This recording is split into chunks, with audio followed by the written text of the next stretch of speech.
Hey everybody, welcome back. Let's talk about what makes a great pitch presentation. So you want to stay tuned because later in this video, I'm going to talk about the one thing that you gotta say first in a pitch, and also the one thing you never want to do in a pitch.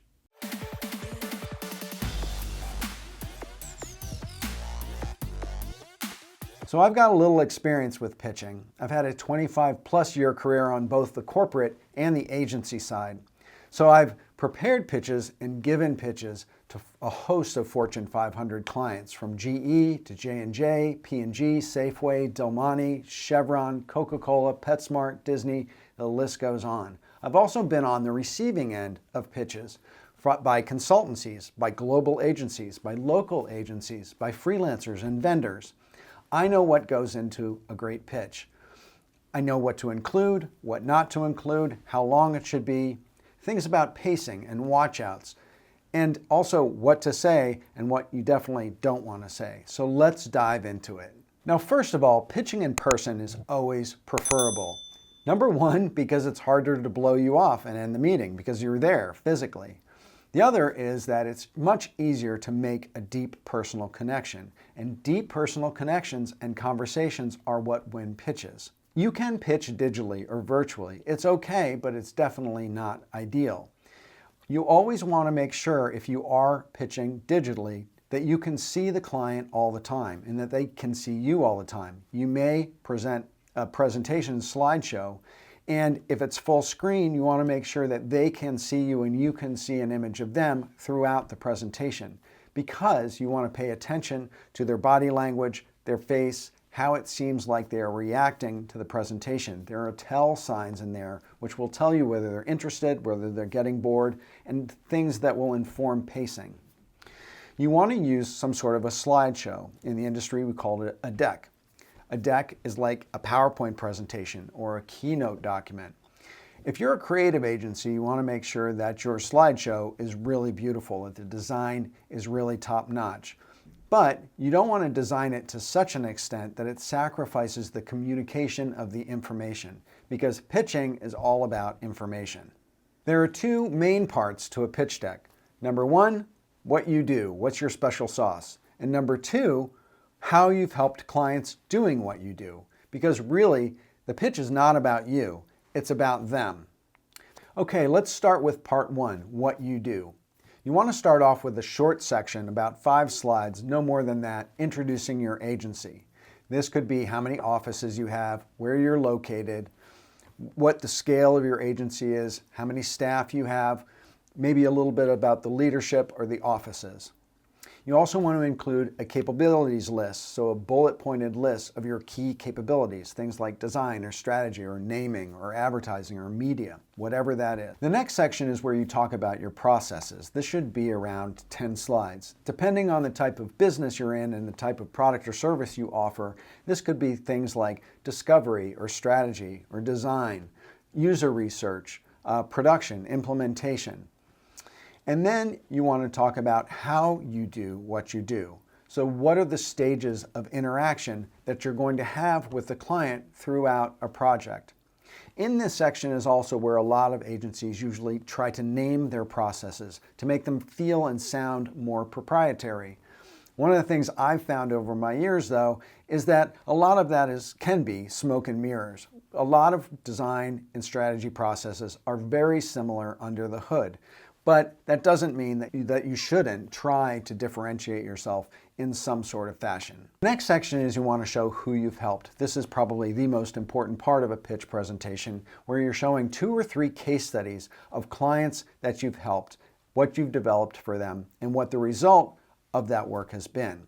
So you want to show as much as possible soup to nuts types of processes, and again, 2 or 3 different case studies.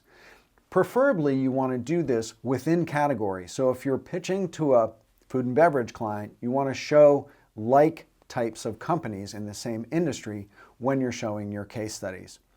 Depending on the industry, travel and entertainment, hospitality, government services, telecom, healthcare, whatever it is in terms of what you're pitching, you want to try to align your case studies to that industry if possible. One key thing about your case studies, though, is you want to make sure that on the tail end of every case study, if at all possible, you include the results of the work. You want to show the ROI on the work that you've done for those clients. Now, this is one of the reasons why when you work with clients, you always want to circle back with them to ask how their business has been affected by the work that you've done for them, because you want to be sure that you're cataloging that information. Qualitative information, so emotions, verbatims, testimonials. Quantitative information, so sales results, sales lifts, website traffic increases. Those are the sorts of things that you want to make sure that you're capturing. So when you're building a case study, you can build in results to the tail end, because that's what prospects want to see. They want to see positive results of the work that you've done for other companies. And finally, the tail end of the pitch deck is what I like to call the beauty pageant. And this is where you roll out 20 or 30 slides of portfolio pieces of creative work that you've done for other clients. Now, this can be in or out of category. It shows the broad range of what you can do within your agency and also gives you the opportunity to show off the types and the quality of work that you've done. It's also a good place to spur conversation, because looking at a range of creative work can create kind of conversation starters. The other thing is that it's ending the presentation on a very kind of inspirational and creative tone. Another great thing about ending with a beauty pageant is that it's easy to cut off and stop right in the middle of it, because there's not really a thread of a story through it. So if conversation sparks up about their particular project, then it's easy to just stop that part of the presentation and say, hey, we'll send you the deck afterwards and you can look through the rest of the slides. Now, how long should a pitch presentation deck be? For large companies, in large corporations or global agencies, I've worked on presentation decks that are 100, 150 pages long. Depends on how much content there is to go through it. But if you have a smaller client or you're a smaller agency, your pitch presentation deck might be 15 slides long. When it comes down to it, it's really up to you. It's what's going to communicate in the most effective way to the client that you're pitching to.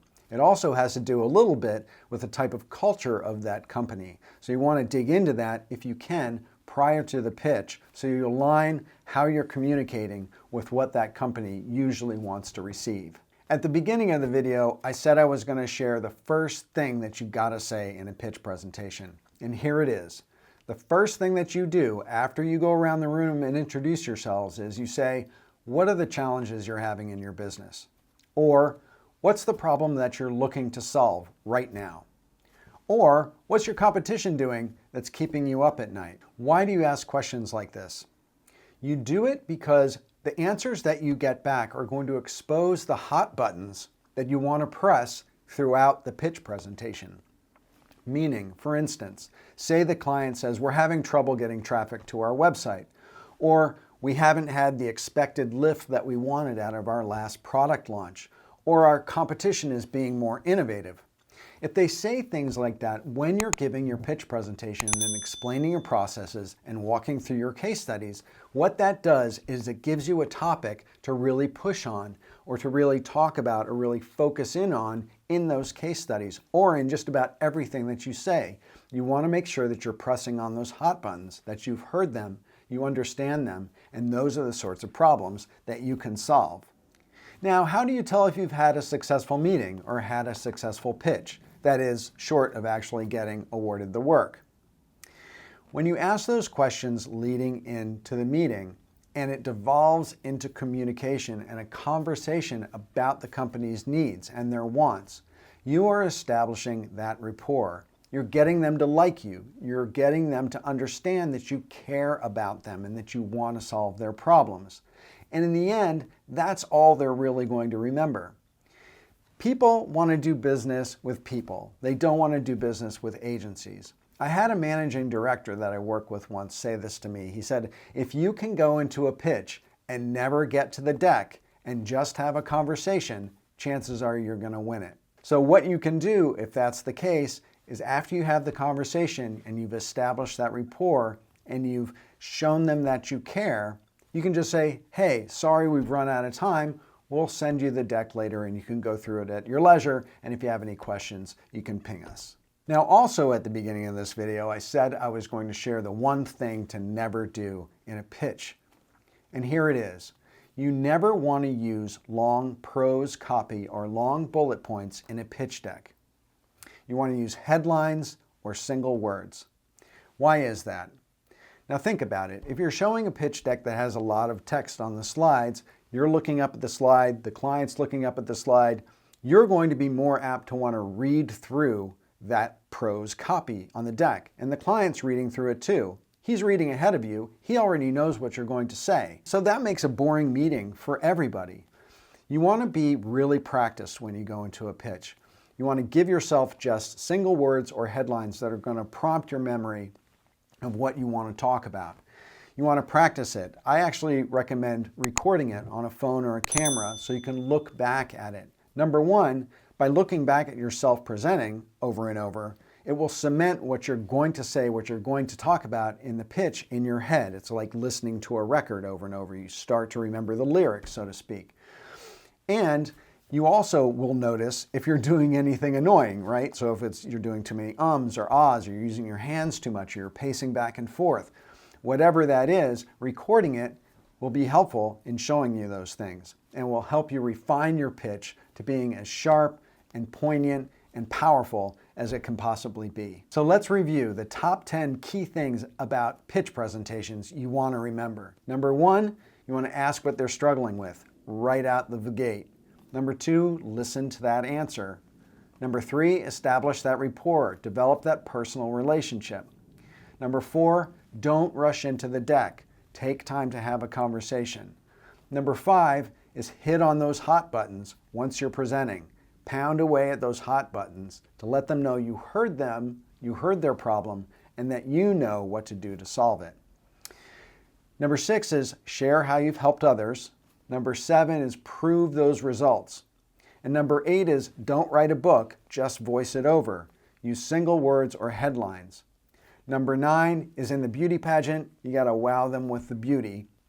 And number 10 is be human, because people hire people, not agencies. I want you to do one last thing for me. I want you to head over to Facebook and join my new community group there.